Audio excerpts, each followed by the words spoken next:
Nos encontramos nuevamente en la sede del InfoDF con el comisionado Alejandro Torres Rogelio para hablar de temas de actualidad, y es que precisamente los adolescentes siguen siendo el tema. Comisionado, muy buenos días. ¿Qué tal? Muy buenos días. Encantados de tenerlos nuevamente en el InfoDF. Es un gusto compartir con usted porque este tema me llama la atención de manera sorprendente. Es un reto que comenzó en Rusia y que ahora también se está presentando acá en México. Y se trata de un reto, digamos, un poco peligroso para los adolescentes y todo aquel que se involucre. Coméntenos más. Así es un reto que detectó la Policía Cibernética de la Ciudad de México y que, como bien dices, se originó en Rusia, pero como Internet no tiene fronteras, efectivamente esto ya se viralizó, ya se hizo en muchos países, entre ellos México. Por eso las autoridades de la Policía Cibernética aquí en la Ciudad de México han alertado sobre este reto que, muy bien señalas, es un gran riesgo para la vida y la salud de los adolescentes y de todo aquel que lo quiera jugar, pero no es un juego que está poniendo en riesgo la integridad y la vida de las personas. Llamado el reto de la ballena azul. ¿Y esto es una serie de pruebas? ¿Cómo funciona?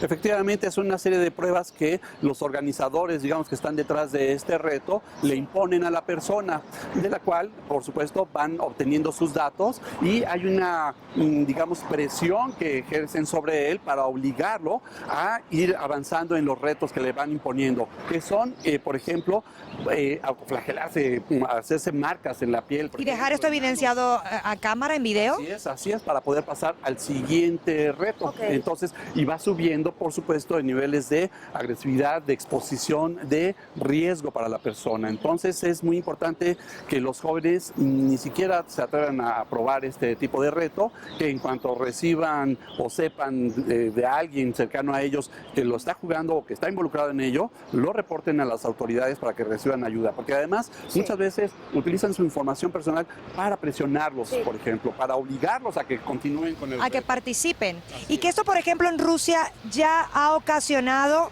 muertes. Así es. No estamos hablando de algo hipotético, o sea, esto es real.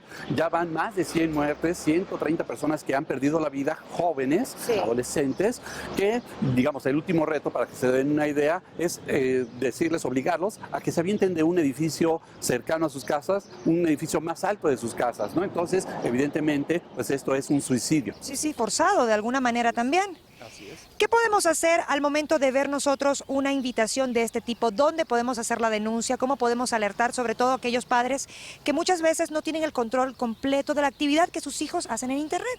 Bien, aquí manejas muchas cosas muy importantes. Sí. Primero, la persona, el joven que esté recibiendo este tipo de invitación al reto, definitivamente no aceptarlo, no ingresar a ellos, no participar de ello. Y, como bien dices, reportarlo a las autoridades. En este caso, en la Ciudad de México, a la Policía Cibernética. Ahí ellos pueden recibir la asesoría perfectamente de qué hacer con este tipo de invitaciones o presiones que están recibiendo.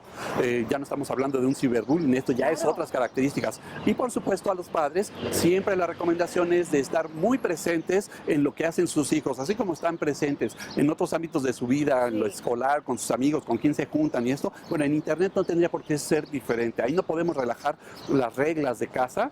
Ahí también hay que imponerle a los niños y a los jóvenes reglas para participar en Internet, ¿no? Entonces, y los padres, si empiezan a detectar una conducta rara en sus hijos, sobre todo empiezan a mostrar heridas, por ejemplo, en el cuerpo, cortaduras, alerta, porque es parte de los retos que les imponen en esto de la ballena azul, por ejemplo. Sí, conversar con sus hijos, porque muchas veces, como usted mencionó, se ven acosados de alguna manera y tal vez ellos sientan miedo de expresar que están siendo amenazados. Así es. Y pueden, los extorsionadores precisamente de eso se valen, ¿no? Para presionar a los niños a participar. Mucho cuidado con ellos. Muchísimo cuidado. Muchísimas gracias, comisionado. Al contrario, muchas gracias a ustedes. Un tema sumamente interesante e importantísimo de tomar en cuenta. Ya lo sabe cuáles son las recomendaciones, qué hacer y qué no hacer ante una invitación de este tipo. Y nosotros continuamos con mucho más en tus ciudades.